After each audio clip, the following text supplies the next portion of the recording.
Para a gente dar continuidade, nós temos hoje 3 oradores. Esses 3 oradores terão seus momentos de exposição, e depois nós teremos um intervalo. Depois desse intervalo, nós abriremos para perguntas. Então, como o assunto é sexualidade, de repente as pessoas não ficam à vontade em perguntar algumas coisas. E como a proposta hoje é realmente ser bem claro com as coisas e usar da obra básica para falar sobre esses assuntos, então a proposta, para a gente ficar mais tranquilo, para que as pessoas fiquem à vontade em perguntar, e nós vamos tentar ao máximo responder o maior número de perguntas, porque é uma solicitação imensa do movimento da nossa região, que nós falemos sobre esse assunto sexualidade, porque são pouquíssimas pessoas que têm coragem, a palavra é bem essa mesmo, coragem de falar sobre esse assunto sexualidade, porque ainda nós somos cheios de tabus. Então, vocês podem ver que na Casa Espírita não se fala muito desse assunto. Então, nós trouxemos esses 3 oradores para que eles possam diminuir essas nossas dificuldades e que nós possamos falar com mais facilidade na Casa Espírita. Então, eu quero chamar aqui o Erin, de Ribeirão Preto, nosso companheiro, esteve até semana passada aqui conosco. O doutor Eliseu, que é o nosso companheiro de casa, né, sempre está conosco aqui, por favor, doutor Eliseu. E o Joelson, que veio de Ribeirão Preto, de São Paulo, desculpa, vai fazer um trabalho conosco. Então, o Erin, que é o nosso companheiro aqui, ele vai falar sobre a idioplastia do pensamento voltado para a sexualidade. Então, o que a gente pensa lá, Então, ele vai falar muito sobre isso. O doutor Eliseu vai estar falando sobre o aborto, que é um assunto que o pessoal está pedindo muito. E a gente falou, não, vamos incluir esse assunto, porque ele envolve sexualidade. E o Joelson vai depois estar falando sobre sexualidade humana. Então, vai envolver todos os assuntos. Para quem quer estudar, gosta de estudar, fique até o final, né? Porque vai ser um intensivo sobre esse assunto. Eu vou estar passando a palavra para o Erin, ele vai ficar à vontade agora, nesse primeiro momento. E depois nós vamos passar para os outros oradores. Se a gente sentir que está cansado, nós paramos um pouquinho, vamos tomar um café, voltamos. Nós vamos ter uma macarronada aí, pessoal, para não ir embora, para não ter que ir embora jantar, nem pagar jantar, nada. Come a macarronada lá embaixo e vem novamente para as perguntas, porque eu acredito que o que vai deixar a gente... Porque eles vão expor, depois vão surgir as grandes perguntas, né?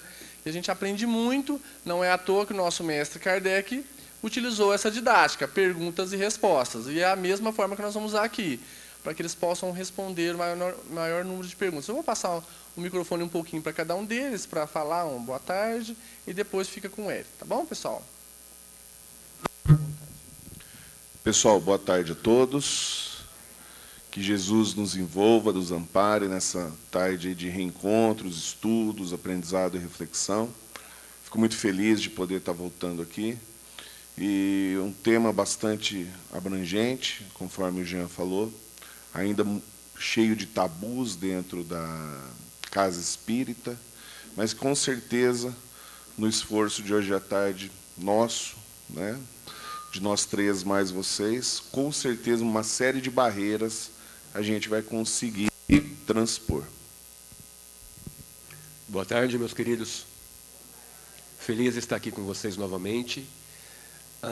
O meu empenho em pesquisar e estudar sexualidade, com base na bibliografia espírita, veio de minha experiência muito próxima com a juventude, que padecia inúmeros conflitos nessa questão.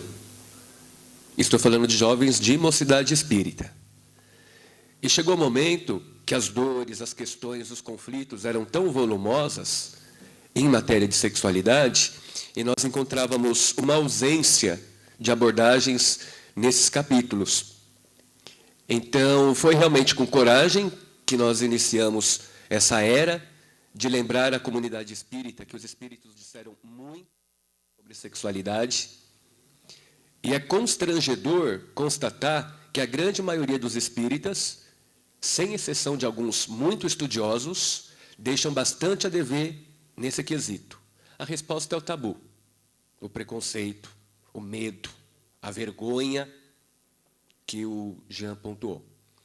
Espero de coração corresponder à expectativa do público e à confiança da USE aqui de Franca. Boa tarde a todos, a todas.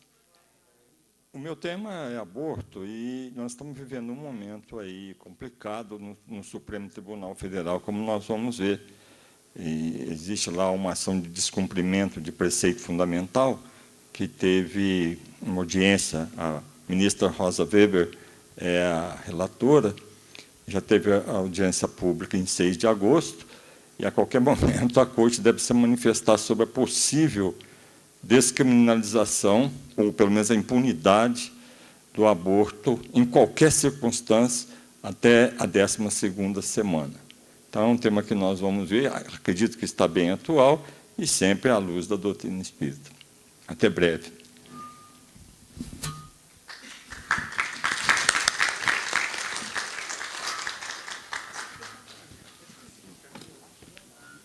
Eu acho que vou ficar aqui.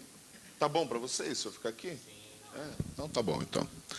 Bom, pessoal, a gente vai começar falando de ideoplastia hoje, né, ou construções mentais, é a mesma coisa. E por conta de envolver a mente ela possui uma característica dela que é chamada campo mental. E a ideia, o estudo de campo, é um estudo assim bem técnico, é um estudo bem mecanicista, né? Então a gente procurou sair desse viés e tentar ficar o mais didático possível. Porém, quem quiser se aprofundar na teoria de campo, André Luiz, no livro Mecanismos da Mediunidade, ele vai trazer a lei do campo mental e vai trazer as teorias que envolvem campo mental. Anteriormente, nos Missionários da Luz e Obreiros de Vida Eterna e no Mundo Maior, também ele tem bastante material. E a Joana de Ângeles, num livro chamado Dias Gloriosos, basicamente só trabalha com isso, inclusive com várias questões envolvendo sexualidade nesse livro, Dias Gloriosos. Então, são obras que valem muito a pena a gente estar estudando. E o capítulo 15 da Gênese, que vai falar sobre fluidos, onde a gente vai nos basear nessa questão aí da ideoplastia ou construções mentais. Então, imagine o seguinte, para a gente poder ter uma ideia de campo, que a gente esteja numa caverna onde tudo esteja preto, tudo escuro. Isso é um slide preto. E, num determinado momento, alguém acende uma fogueira. A hora que a pessoa acende a fogueira, é isso aqui que a gente vai ver. Ó. Não é isso daqui? Então, houve uma alteração no espaço da caverna? Houve uma alteração. Agora eu tenho aqui uma região luminosa, um campo luminoso, e tenho uma região térmica, tem um campo térmico. Normalmente, bem iluminado e bem quente no centro, que é onde eu vou ter a fonte energética da luz e do calor, e ele vai diminuindo esse campo, a intensidade dele vai diminuindo na periferia, até a gente ter a escuridão novamente. Então, esse daí é uma ideia de campo, tá? Que a gente tem, por exemplo, aqui com essas lâmpadas acesas, criando campos luminosos. Uma outra ideia de campo que a gente tem é o campo gravitacional da Terra. Tá? O campo gravitacional da Terra, por conta da grande massa que a Terra tem, ele distorce o espaço. Então, a gente tem mais ou menos esse tipo de distorção. Tá? A gente tem mais ou menos esse tipo de distorção no espaço. Por isso que os corpos que ficam ao redor da Terra, eles ficam girando, porque a Terra ela deforma o espaço com o campo dela. Por isso que os objetos são atraídos para a Terra. Se eu der um pulo, eu volto para a Terra, por causa desse campo. E é muito interessante o campo gravitacional, porque aqui dentro desse campo gravitacional vai surgir um elemento muito importante chamado força, que é a força gravitacional, ou força da gravidade, ou força-peso. Aí depende de como você aprendeu isso na escola. Um outro campo interessantíssimo também envolvendo a Terra, que vai gerar força, é o campo magnético da Terra. Ó. Aqui a gente tem um campo magnético da Terra que protege a Terra das variações eletromagnéticas do Sol. Tá? Isso porque aqui no centro da Terra a gente tem níquel e ferro líquido girando, e eles vão criar esse campo magnético aqui. Tá? E aqui eu tenho uma força também. Por isso que quando a gente imanta uma agulha, a gente consegue construir uma bússola. Tá? Porque existe uma força magnética agindo dentro deste campo. Com a mente é a mesma coisa. A mente, ela funcionaria como um dínamo, como se fosse um gerador de energia, e em volta da mente cria-se um campo chamado campo mental. E dentro desse campo mental, nós vamos ter o quê? Força mental. E aonde tem força, tem ação. Então, nesse momento, muitos, mas muitos desencarnados mesmo, estão conseguindo ver os nossos campos mentais, desde que eles entrem no estado de afinidade e sintonia. Então, tudo aquilo que está construído, que está projetado, projeções e construções de pouca intensidade e de vida curta, de alta intensidade e de vida longa, depende da nossa vontade. Então, aquilo que eu penso durante muito tempo, a força do pensamento, o pensamento é a força que age dentro do campo mental. A força do pensamento, ele vai mobilizando os fluidos que tem ao meu redor e vai fazendo construções. Então, por exemplo, durante toda a semana, eu pensei sobre o que eu ia falar para vocês, pesquisei, montei os slides, imaginei possíveis perguntas, lembrei do Jean e assim por diante. Então, no meu campo mental, eu mobilizei o meu pensamento, e o meu pensamento agiu nos fluidos, e ele começou a imprimir imagens, começou a imprimir ideoplastia, cheiro, consistência. Então, muitos espíritos que estivessem próximo a mim e entrassem em afinidade, sintonia comigo, saberia do que eu ia falar. Porque ele conseguiria ver no meu campo mental como se fosse uma projeção de slides aqui, igual a gente está vendo. Com os outros companheiros, a mesma coisa. Cada um deles se torna acessível, dependendo da afinidade e sintonia, e os espíritos conseguem o quê? Saber que eles tinham um compromisso nesse sábado, e saber, inclusive, qual o tema que eles iriam trabalhar. Então, ao nosso redor, a gente tem um campo, tá? Que é o campo mental.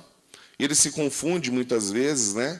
Porque são muitos campos que nós temos, né? Nós temos o campo do perispírito, tem campo emocional. Então, tem muitos campos que se juntam aí e gera um único campo. Então, aqui, ó, nesse campo, é onde eu estou mobilizando o meu pensamento e é onde eu estou alterando os fluidos ao meu redor. Já viu aquelas pessoas em que, quando a gente chega próximo delas, às vezes a gente dá um arrepio, dá uma estribuchadinha, abre muito a boca, fala que não foi com a cara da pessoa. O que a gente está fazendo? A gente está interagindo no campo mental dela e no campo perispiritual dela. Da mesma forma, ocorre o contrário. A gente chega perto de outras pessoas, a gente se sente feliz, leve, com bem-estar. A gente não quer deixar de ficar perto dessa pessoa, né? As pessoas diziam que acontecia muito isso lá em Uberaba, com o Chico Xavier. Chegavam próximo dele e se sentiam muito bem. Por que se sentiam muito bem? Porque esse campo dele era um campo que já estava o quê? Em harmonia. E esse campo estar em harmonia tem tudo a ver com sexualidade. O Dr. Sérgio Felipe de Oliveira, que é um médico do movimento espírita, da Associação Médica Espírita de São Paulo, num dos estudos dele sobre fluidos, psiquismo e sexualidade, ele dá vários conceitos de sexualidade, e um é muito interessante. Um dos conceitos que ele fala é que a sexualidade é a capacidade do espírito de estabelecer relações afetivas e mantê-las. Então, se eu sou uma pessoa equilibrada, se eu sou uma pessoa saudável, mentalmente, emocionalmente, afetivamente, eu vou estar fazendo muito mais amizades do que inimizades. E essas amizades que eu vou fazendo, eu vou o quê? Mantendo. Por que eu vou mantendo? Porque esse campo aqui, ó, é um campo atrativo. Ele é extremamente atrativo. As energias da sexualidade são energias o quê? Atrativas. Por isso que é interessante, pessoas que têm as energias da sexualidade muito à flor da pele, no dia a dia, a gente costuma falar que elas são pessoas o quê? Carismáticas. Tanto para o bem, como para o mal. Essas pessoas podem levar uma multidão a se pacificar, como Gandhi, ou pode levar as pessoas o quê? A entrar em guerra. Porque a energia sexual, que é extremamente atrativa, ela é também o quê? Uma energia criadora. É uma energia criativa. Então, o que acaba acontecendo? No meu campo mental, o pensamento ele vai agir no campo mental, ele vai mobilizar os fluidos que estão no ambiente, mais os fluidos espirituais. Quais fluidos espirituais? O ectoplasma, ele vai mobilizar o fluido vital e vai mobilizar energia sexual no campo da sexualidade. Tá? E ela é extremamente atrativa. Por isso que quando a gente conhece as pessoas e o nosso campo ele está em equilíbrio, existe simpatia, existe afetividade, eu quero ficar próximo da pessoa, eu lembro da pessoa, eu quero fazer grupamentos, tá certo? André Luiz diz o seguinte nas suas obras, que a mente é um dínamo gerador de energia que se expressa automaticamente, conforme o conteúdo emocional que se reveste. O que é isso? Quer dizer que não dá para parar de pensar. Fala assim, não, agora eu vou ficar 10 minutos sem pensar. Não vai. Você não consegue ficar 10 minutos sem pensar. Alguma coisa você vai pensar. Você pode pensar menos. Isso é possível. Pensar menos é possível? É possível. Focar numa única coisa é possível? É possível. E parar de pensar? Não, isso não tem como. A não ser que você esteja dementado. Passa aí por um processo de fixação, fascinação, a sua mente ela fica doente, e aí você se torna o quê? Um dementado. Aí você vai conseguir não pensar em nada, porque alguém vai estar pensando por você para te controlar. Agora, como nós estamos aqui, por isso que estar reencarnado é muito importante, porque por mais que você fale assim, não vou pensar em nada, de repente dá fome, te dá vontade de ir ao banheiro, te dá dor, você sente calor. E aí não tem como, porque o corpo físico vai te obrigar o quê? A pensar em algo. Para vocês terem uma ideia, existem estudos que mapeiam o pensamento, estudos materiais, tá? E que dizem que o homem comum, a pessoa comum, tem por dia em torno de 50 mil pensamentos. A pessoa comum. Tá? Existem pessoas que são extraordinárias para mais e para menos.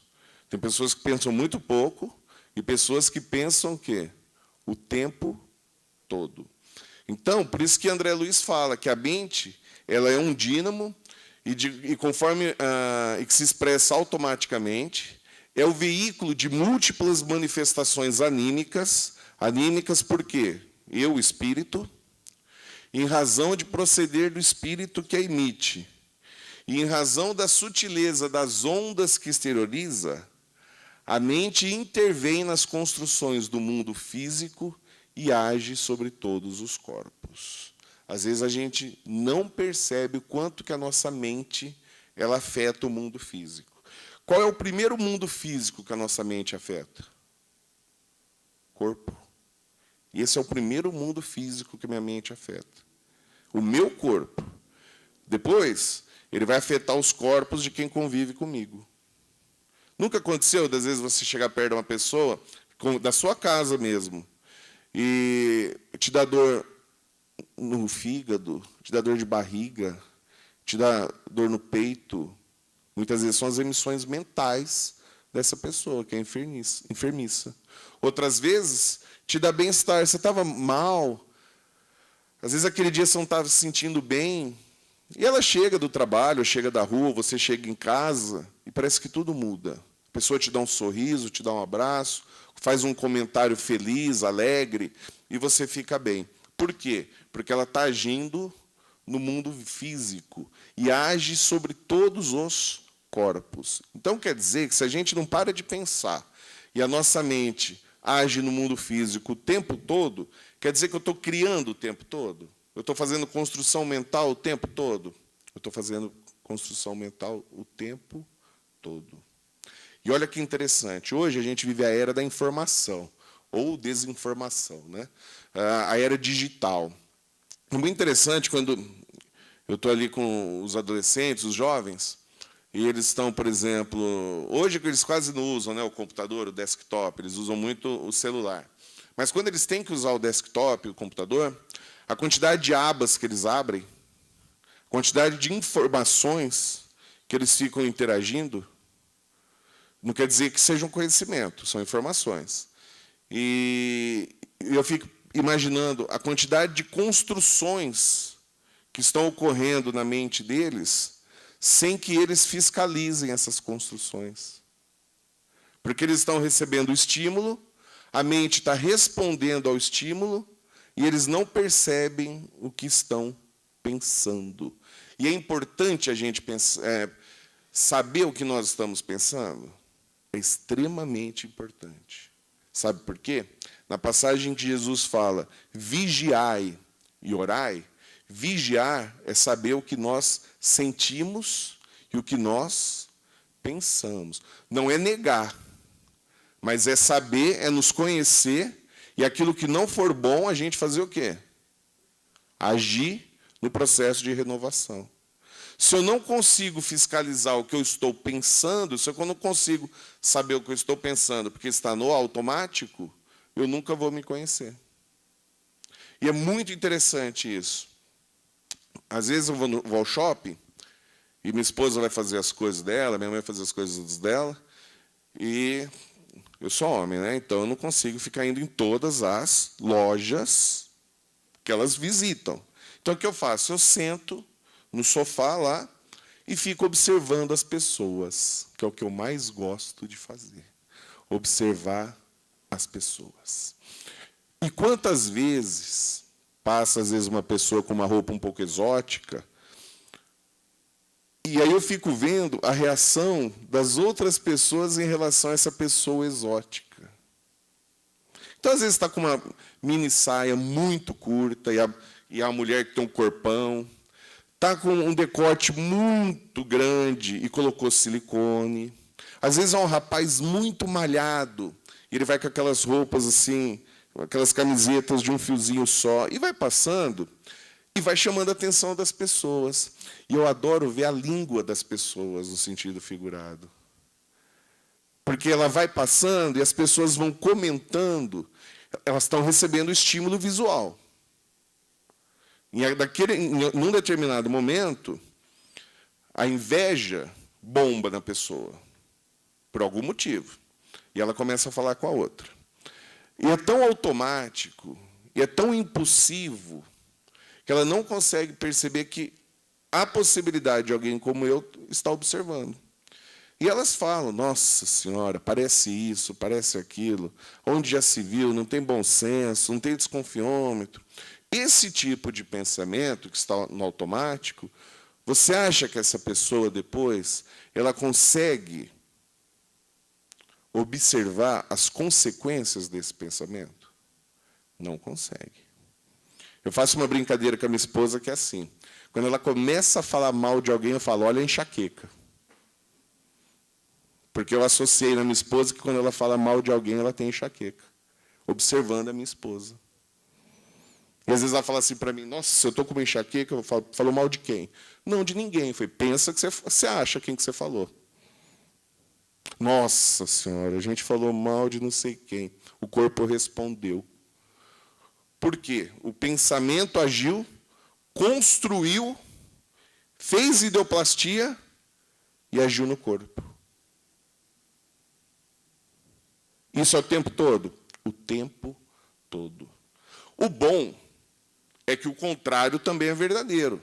Porque quando a gente usa da palavra, ou usa ação, ou usa do próprio pensamento para esclarecer e para consolar, imediatamente o campo mental ele é acionado pelo pensamento, ideoplastias e construções mentais são feitas, e o meu corpo também recebe o quê?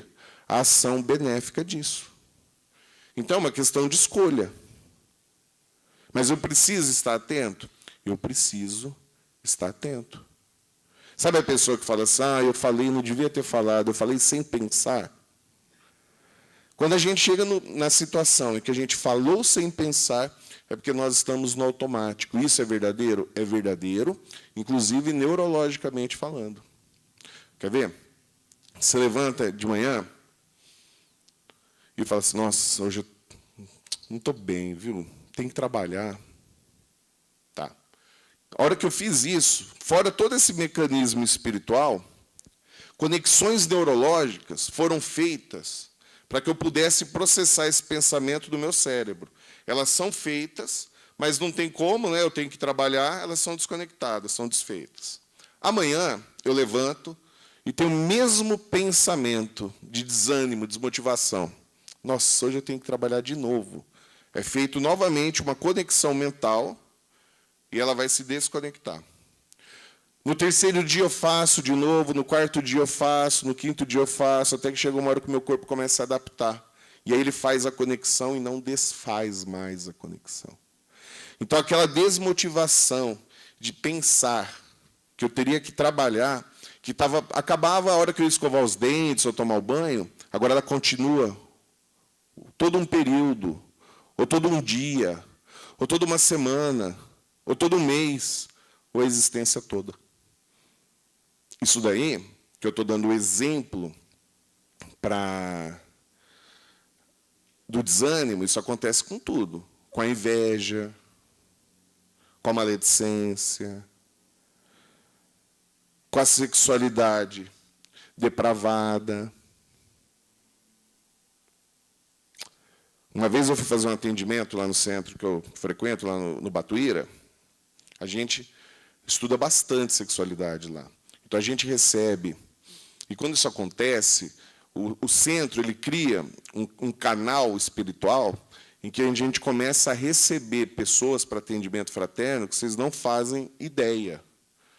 A quantidade de transtornos sexuais que as pessoas levam no atendimento fraterno.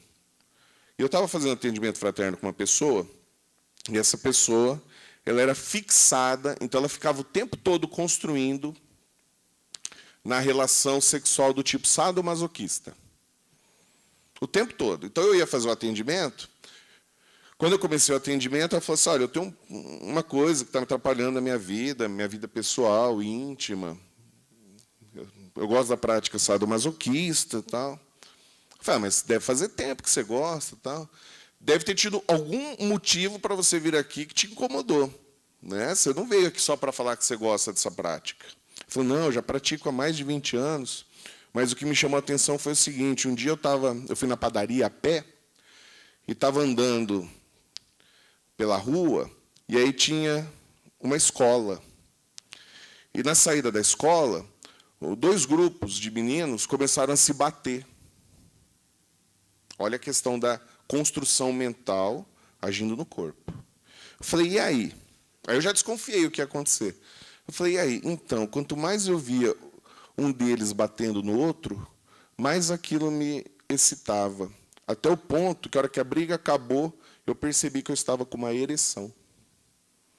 É o corpo respondendo que é o comando mental, é uma construção. Vocês conseguem imaginar a ideoplastia permanente dele? O tempo todo fazendo a manutenção desse tipo de pensamento? Por isso que nós precisamos ter o quê? Ou pluripensamentos, multiobjetivos. Que a hora que eu começo a cair na monoideia, e sustento, evidentemente, essa monoideia, eu acabo gerando o quê? Os processos obsessivos. Esse rapaz, que hoje já é um senhor, ele fazia auto-obsessão. Só pensava nisso. E quando a gente trabalhou meses na desconstrução. Evidentemente que ele precisou fazer tratamento especializado. Mas ele pensava o tempo todo o tempo, só no sadomasoquismo. Você não consegue ir, por exemplo, num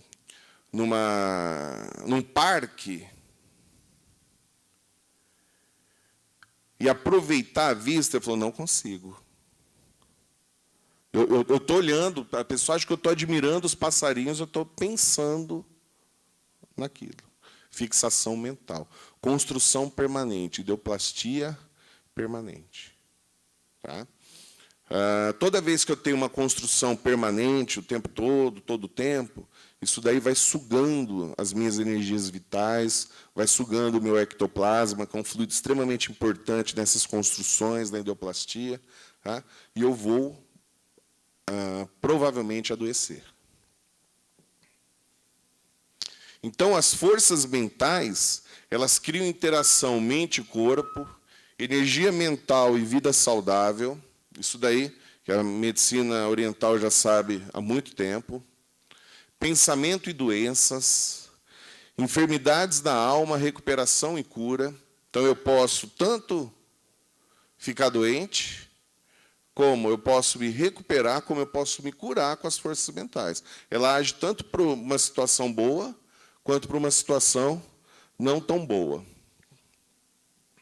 Explicitam que a mente é um dínamo gerador de energia que mantém sintonia com outras equivalentes. E aí é um problema, né? Porque um problema quando eu estou em desequilíbrio. Porque além de eu ficar fazendo a manutenção dessas criações permanentes, outras mentes também vão fazer esse tipo de criação. Então, vocês imaginem, por exemplo, uma pessoa que gosta de pornografia e fica muito tempo na internet. 90% do conteúdo da internet é pornografia.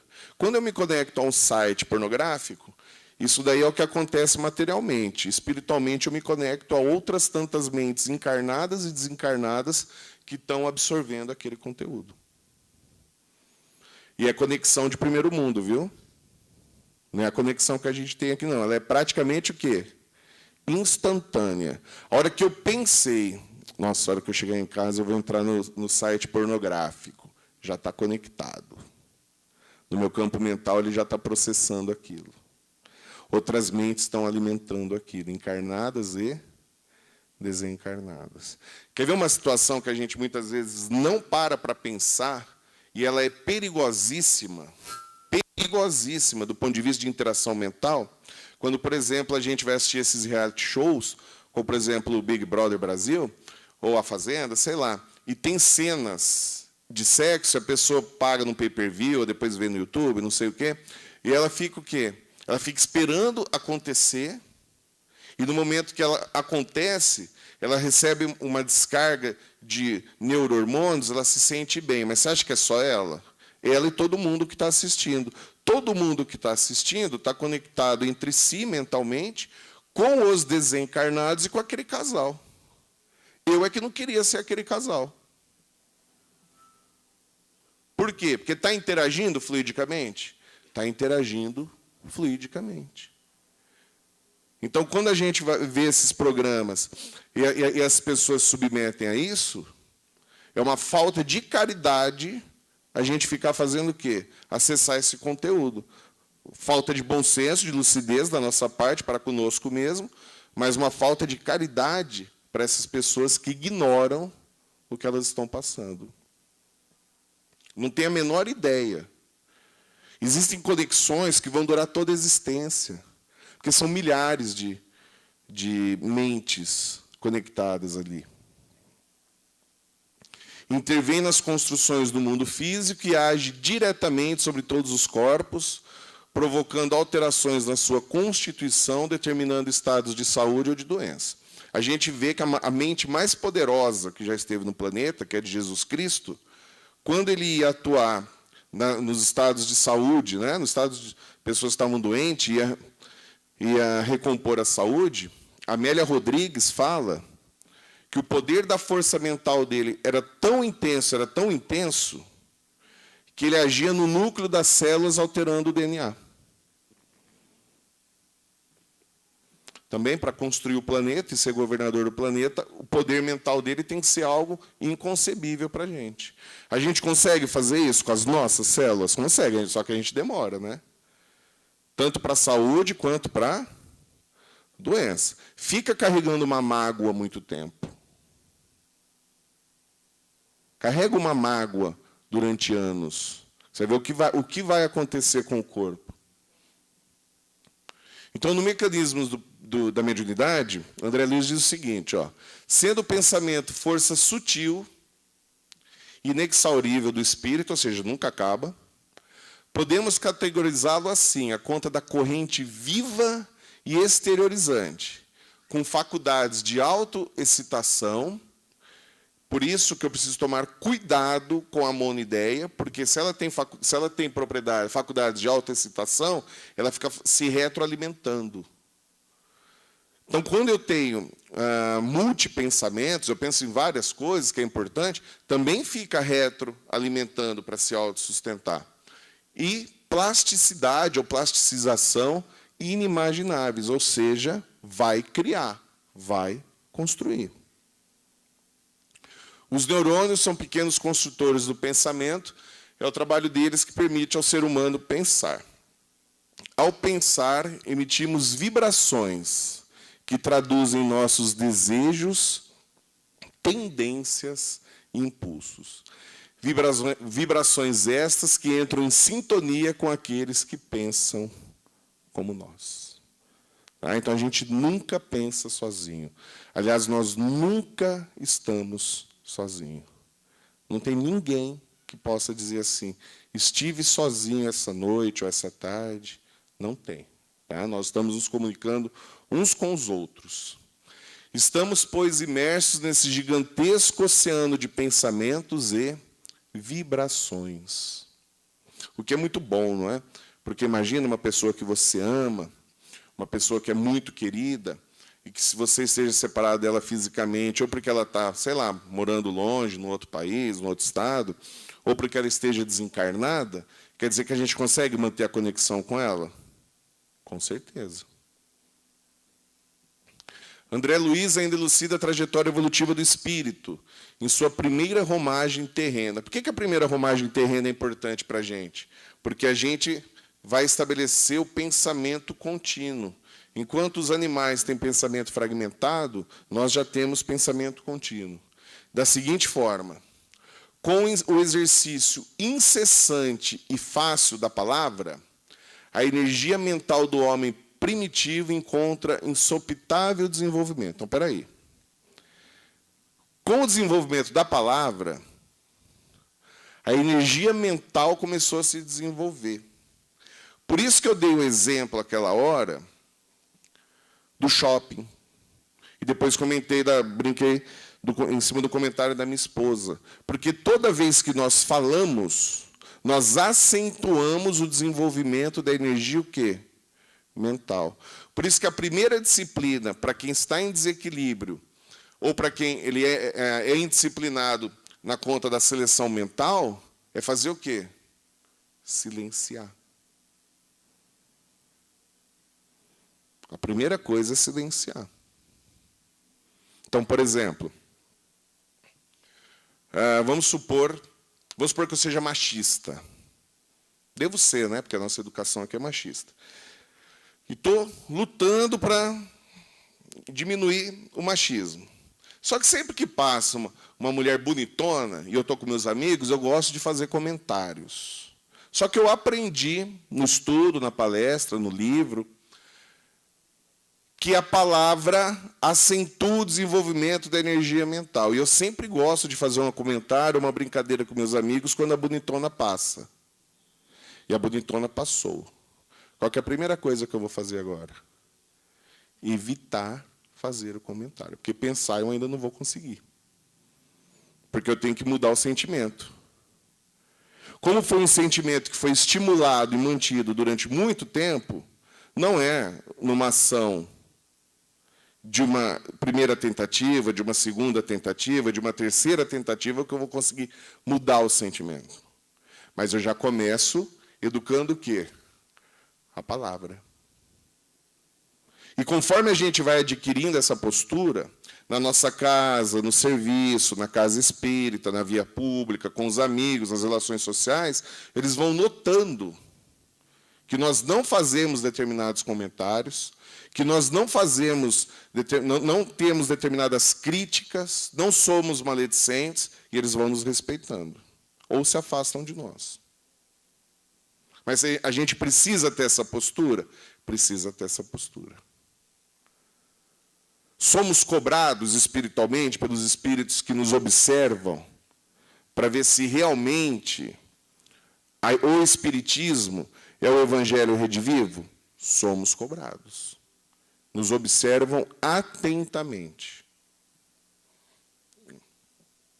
Por adquirir gradativamente a mobilidade e a elasticidade imprescindíveis à expansão do pensamento, que então paulatinamente se dilata, estabelecendo no mundo tribal todo um oceano de energia sutil, em que as consciências encarnadas se refletem sem dificuldade umas às outras. Assim também são nos pequenos grupamentos, seja na escola, seja no trabalho, seja no centro espírita. Nós não temos nossas afinidades? Nós não temos nossas pequenas tribos? Não é estratificado ainda, infelizmente? É estratificado por causa disso. Tá? O pensamento é que vai nos conectando. Aí tem um esqueminha, né, lei do campo mental que o André Luiz traz no livro Mecanismos da Mediunidade, em que isso aqui não interessa se está encarnado ou desencarnado, o que interessa é que seja espírito e pense. Então ele fala assim, ó, cada criatura assimilará somente as influências que atrai. Então, eu posso estar aqui com um amigo espiritual da mais superior categoria, que se ele não encontrar afinidade e sintonia no meu campo mental, eu vou conseguir assimilar a influência dele? É só lembrar do André Luiz, no início do livro Nosso Lar, que depois o Clarence esclarece para ele que ele já tinha visitado o André Luiz várias vezes, a mãe do André Luiz já tinha visitado o André Luiz várias vezes, e ele nem percebia a presença. Não consegue assimilar. A gente só vai assimilar aquilo que realmente entrar em afinidade e sintonia com as minhas construções mentais, com os meus pensamentos e os meus sentimentos. Aonde há pensamento, existem correntes mentais.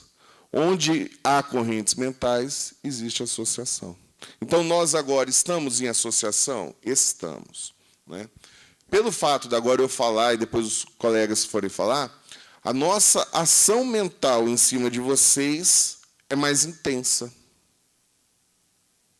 Então, nós estamos associados aqui? Nós estamos. Nesse momento, vocês estão conectados mais a mim. E essa conexão é tão importante, que o Emmanuel diz o seguinte, que o expositor, durante a palestra, ele funciona como um hábil cirurgião, agindo no campo mental do público. Isso o Emmanuel deixa claro. E aí, se a gente pega a introdução do Evangelho segundo o Espiritismo, Kardec fala, né, que a doutrina espírita serve para esclarecer e consolar. Então, essa é a função do expositor. Então, nesse momento em que vocês se conectam a mim, vocês permitem, é como se fosse uma porta aberta no campo mental de vocês, para que eu haja no campo mental de vocês. Por isso que o expositor tem que vir preparado, eu não posso vir aqui improvisar. Imagina um neurocirurgião querendo improvisar. Vamos operar com uma colher. Tá? Aqui, ó, a gente pensa, a corrente mental sai buscando. Quem ela vai conectar? Encontrou similaridade? Encontrou sintonia? Pum, aqui, ó. Sabe o que é melhor disso tudo? Isso tudo hoje é mapeado pela neurofisiologia. Hoje existem estudos de telepatia, que nada mais é do que isso que eu falei para vocês, em que consegue-se perceber que um cérebro ele responde às mesmas regiões e conexões do outro que está sendo acionado. Quando eu li isso a primeira vez na minha vida, eu tinha 21 para 22 anos, e eu coordenava uma mocidade lá em Ribeirão. Eu falei assim, tem esse monte de jovem aqui, eu vou fazer teste com eles. E a gente estava estudando o campo mental, fluidos. O que a gente fez? A gente, na semana passada, quem veio na semana passada, lembra que eu falei que a mocidade tinha quase 100 pessoas, né? Teve época de ter 120 pessoas. Então, como tinha muita gente, dava para fazer muitos experimentos nessa área. Então, a gente pegava uma pessoa, pegava sempre os mais velhos, ou aqueles que mentalmente eram mais desenvolvidos, colocava no meio de um círculo, punha 8, 10 pessoas no círculo. Então, a gente fazia 8, 10 grupos. Primeira vez que a gente fez isso, a gente teve um resultado de 60% de resultados positivos. Então, eu combinei com eles que era para cada um pensar uma determinada coisa. Eu sabia o que a pessoa do meio ia pensar. Eu já sabia. Então, eu tinha uma folha que estava tudo mapeado. E as 10 pessoas em volta, eu falava assim para ela, observa alguma coisa que você está vendo nesse do meio, que você acha interessante, e foca a sua atenção.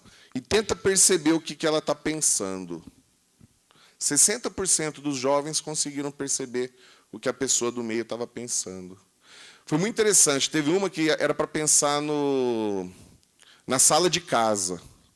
E eles começaram a descrever a sala da casa da pessoa, sem nunca ter ido na casa da pessoa, com detalhes. Por quê? Porque eles acionaram o campo mental. A gente fez isso durante 2 meses. Tá? Na última vez que a gente fez, a gente estava com 90%. Então, são experiências que demonstram esse tipo de conexão. Tá? E os jovens adoram. Né? Por quê? Porque uma coisa que é bem teórico, que é bem, muitas vezes, fora do que a gente, do dia a dia, eles estavam vendo na prática que dava certo. Né? Então, uns adoravam, outros ficavam com medo. Né? Falavam, que tipo de conexão que eu estou fazendo? Então, olha só. Quando essas emissões são carregadas de energia deletéria, depressiva, inconformista e perturbadora, os efeitos apresentam-se danosos com produção de toxinas e vibriões psíquicos que atacam as defesas orgânicas. Isso aí, quando a gente está estressado, é fácil, né, a gente perceber. Pega a virose, pega a gripe, dá diarreia. Isso aí é normal a gente perceber no nosso dia a dia. Não deveria, né? A gente deveria lutar contra. E quando a consciência de culpa, de cólera, de desamor e de rebeldia oferecem vitalidade ao vírus destrutivo, isso é tudo mental, ele não é físico, que mina as resistências do psiquismo celular, tornando-se receptor fácil de ondas pensamento, sonorizados, direcionadas por adversários de ambos os planos da vida. Tá? Então, cai a resistência espiritual do meu corpo perispiritual, que afeta a resistência do meu sistema imunológico no corpo físico. Então, chama-se ideoplastia a modelagem da matéria pelo pensamento, que são criações fluídicas, o pensamento se reflete do envoltório perispirítico, como no espelho. Toma nele corpo e aí, de certo modo, se fotografa. Tenha um homem, por exemplo, a ideia de matar outro. Embora o corpo material se lhe conserve impassível, seu corpo fluídico é posto em ação pelo pensamento e reproduz todas as matizes deste último. Executa fluidicamente o gesto, o ato que intentou praticar, que os desencarnados conseguem captar e alguns encarnados também. O pensamento cria a imagem da vítima e a cena inteira é pintada, como num quadro tal qual se lhe desenrola no espírito.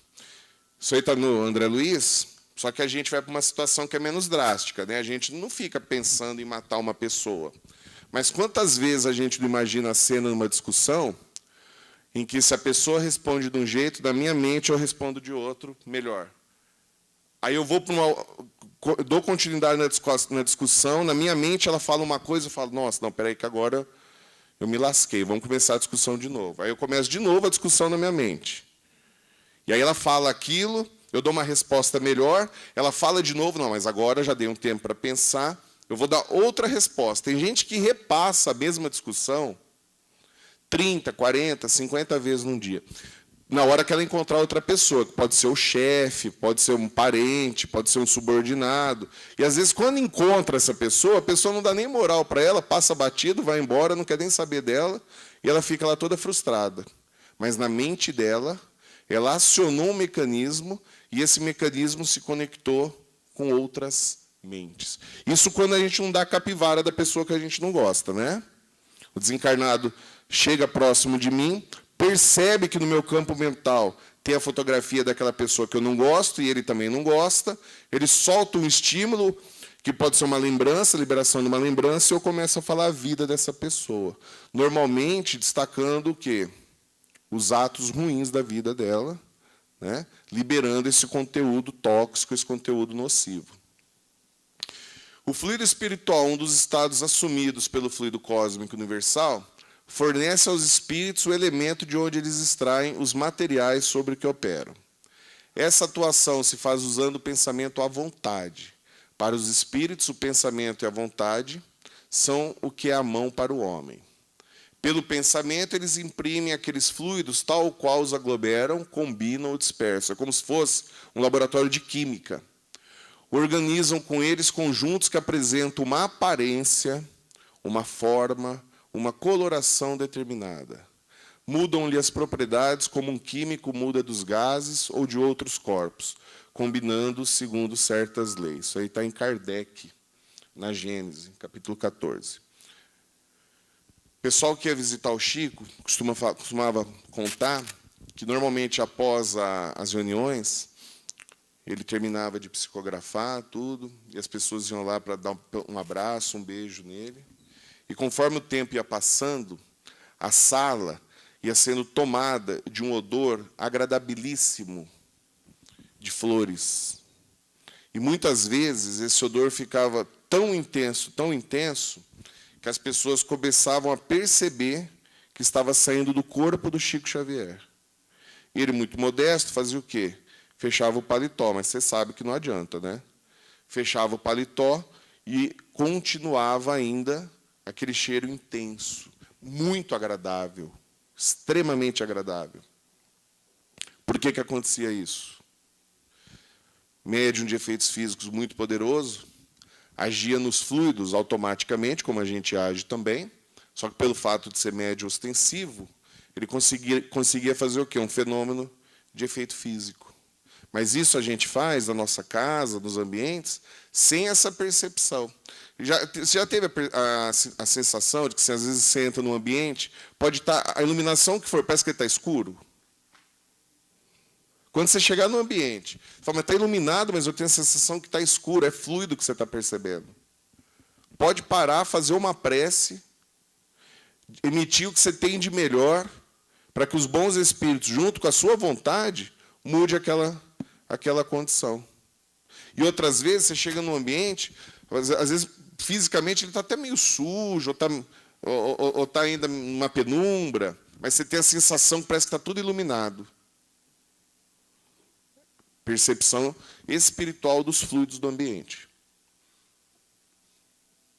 Para encerrar hoje, essa primeira parte, o pensamento pode materializar-se, criando formas que, muitas vezes, revestem de longa duração, conforme a persistência da onda em que se expressa.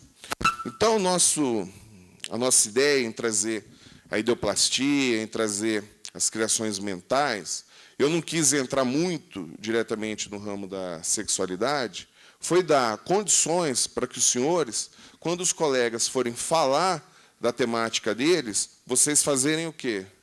A associação. Tudo que eles forem falar, façam associação com o estado permanente de criação mental que nós nos encontramos. Tudo bem? Bom, foi um prazer. Aí a gente volta daqui a pouco com as perguntas. Controlinho, tá lá? Controlinho.